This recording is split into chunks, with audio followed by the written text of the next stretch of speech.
Hello viewers, ఈరోజు మనం మాట్లాడుకోబోయే topic joint pains. అసలు దీనికి కాజ్ ఏంటి తెలుసుకుందాం. వీటి గురించి ఎక్స్ప్లెయిన్ చేయడానికి మనతో పాటు డాక్టర్ అనిల్ గారు ఉన్నారు, హోమియోకేర్ ఇంటర్నేషనల్ నుంచి. Hello sir. నమస్కారం. కొంతమందిలో ఏంటంటే టీనేజర్స్లో కూడా వాళ్ళకి కీళ్ళ నొప్పులు వస్తున్నాయి అంటున్నారు, జాయింట్ పెయిన్స్, హ్యాండ్స్ దగ్గర, సో ట్విస్ట్ దగ్గర అట్లాంటి అన్ని ప్రాబ్లమ్స్ చెప్తూ ఉన్నారు. మెయిన్ కాజ్ ఏంటండి అసలు? సో జాయింట్ పెయిన్ రావడానికి చాలా కారణాలు ఉంటాయి. అందులో మొదటిది మీరన్నట్టు టీనేజ్‌లో సాధారణంగా కనిపించడానికి ముఖ్యమైన కారణం ఏందంటే విటమిన్ లోపం వలన. సో విటమిన్ బి12 డెఫిషియన్సీ అవ్వనివచ్చు. సో ముఖ్యంగా విటమిన్ డి డెఫిషియన్సీ.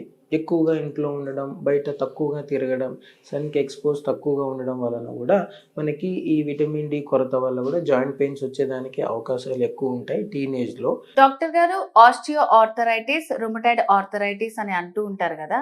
సో ఈ సమస్యలు ఎందువల్ల వస్తాయి? వీటికి కారణాలు ఏంటండి? సో మనం సాధారణంగా ఆర్థరైటిస్ అని చెప్తాము. సో వీటిని మనం మెడికల్ టర్మ్‌లో జాయింట్ పెయిన్స్ అని అంటాము. సో సాధారణంగా కనిపించే అన్ని వయసులో వారిలో ఉండే కీళ్ళ నొప్పులనమాట. సో ఈ పర్టిక్యులర్‌గా ఏందంటే ముఖ్యంగా osteo arthritis and rheumatoid arthritis అని చెప్తాము. సో ఆస్టియో ఆర్థరైటిస్ అనేది ఇది ఒక డీజనరేటివ్ జాయింట్ డిసీజ్ అని చెప్తాం. ఇది ఎక్కువగా 50 సంవత్సరాలు పైన ఉన్న వారిలో సాధారణంగా కనిపిస్తూ ఉంటుంది. సో దీంట్లో ఎలాగా అంటే ఇది రావడానికి ఏజ్ ఫ్యాక్టర్‌తో కాకుండా ఒబేసిటీ అంటే అధిక బరువు ఉన్న వాళ్ళలో వచ్చేదానికి అవకాశం ఉంటుంది.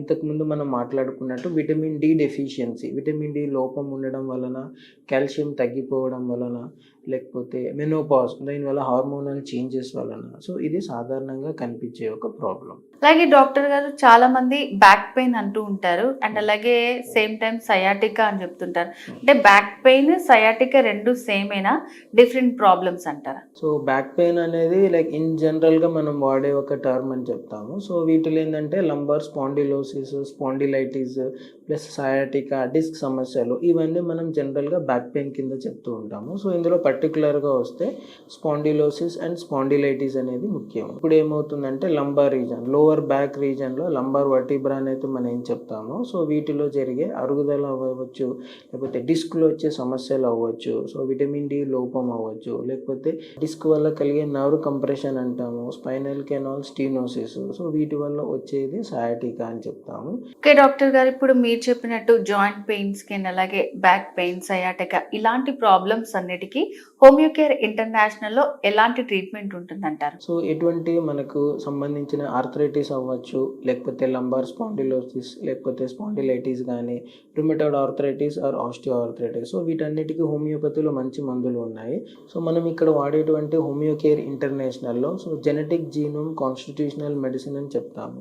ఈ బోన్స్ అరుగుదల అవ్వచ్చు, లేకపోతే డిస్క్లో బల్జెస్ అవ్వచ్చు, సో ఇది కూడా మనం మెడిసిన్ తోటి చాలా వరకు తగ్గించుకోవచ్చు. సో ఈ నొప్పుల నుంచి వచ్చే బాధల నుంచి కూడా మనం పూర్తిగా విముక్తి పొందొచ్చు. డాక్టర్ గారు, ఇప్పుడు సయాటికా ప్రాబ్లమ్ ని మనము ఏ విధంగా గుర్తించాలి అండ్ అలాగే హోమియోకేర్ ఇంటర్నేషనల్ లో సయాటికా ప్రాబ్లమ్ కి ఎలాంటి ట్రీట్మెంట్ విధానం ఉంది? సో సయాటికా అనేది మనము it is the pain along the course of the sciatic nerve అని చెప్తాము. సో ఎప్పుడైతే మనకి లంబార్ స్పాండిలోసిస్ వచ్చినప్పుడు so it leads to radiculopathy అని చెప్తాము. సో రాడిక్యులోపతి అంటే సో ఈ లంబార్ వర్టిబ్రా L1 నుంచి L5 వరకు సో మధ్యలో ఉన్న ఇంటర్వర్టిబ్రల్ డిస్క్ అని అంటాము. సో ఇంటర్వర్టిబ్రల్ డిస్క్లో కొన్ని డ్యామేజెస్ జరుగుతాయి. సో ఒక రకం డిస్క్ డెసికేషన్ అంటాము, అంటే డిస్క్ యొక్క సైజ్ తగ్గిపోవడం అవ్వచ్చు, లేకపోతే డిస్క్ బల్జెస్ అని చెప్తాము. సో డిస్క్ అనేది కొద్దిగా వాపు రావడం అవ్వచ్చు, లేదంటే వియర్ అండ్ టియర్స్ వలన బోనీ స్పర్స్ అంటాము. సో డిస్క్ చుట్టూ పక్కలో ఉన్న ఎముక చుట్టూ కూడా ఎక్స్ట్రా బోనీ గ్రోత్స్ అనేది కనబడుతూ ఉంటాయి. సో ఇలాగే డిస్క్ హర్నియేషన్ అని కూడా చెప్తూ ఉంటాము. కొన్ని కేసెస్లో అన్యులర్ టియర్స్ అంటాము. సో డిస్క్ అనేది కొద్దిపాటి చిన్న టియర్ రావడం, చిరిగిపోవడం లాంటివి కూడా జరుగుతూ ఉంటాయి. సో ఇలాంటివి వచ్చినప్పుడు ఏమవుతుందంటే మన స్పైనల్ కార్డ్లో నుంచి పాస్ అయ్యే నర్వ్స్ అన్ని సో లంబార్ ప్లెక్సస్ అనేది సయాటికా నర్వ్ అని చెప్తాము. సో ఈ డిస్క్ ప్రాబ్లం వల్లనే ఏమవుతుందంటే మనం రాడిక్యులోపతి అంటే నరం మీద ఒత్తిడి క్రియేట్ చేయడం. సో ఇది ఎలాగా అంటే కొన్ని రైట్ సైడెడ్ వస్తాయి. సమ్టైమ్స్ ఎలాగా అంటే ఈ సయాటికా రావడానికి కొన్ని చిన్న చిన్న కారణాలు కూడా ఉంటాయి. సో ఒక వ్యక్తి ఒక 1 month బ్యాక్ వచ్చినప్పుడు సో అతను ఏం చెప్పాడంటే క్రికెట్ ఆడుతున్నప్పుడు సడన్గా జంపింగ్ లాంటివి చేయడం, రన్నింగ్ చేయడం, సో దీని వలన కూడా అవ్వచ్చు. సో అలాగా మన క్లినిక్ వచ్చినప్పుడు కూడా సో మన దగ్గర వాడే మెడిసిన్స్తో పాటు కొన్ని ఎక్సర్సైజెస్ కూడా మనం సజెస్ట్ చేస్తాం.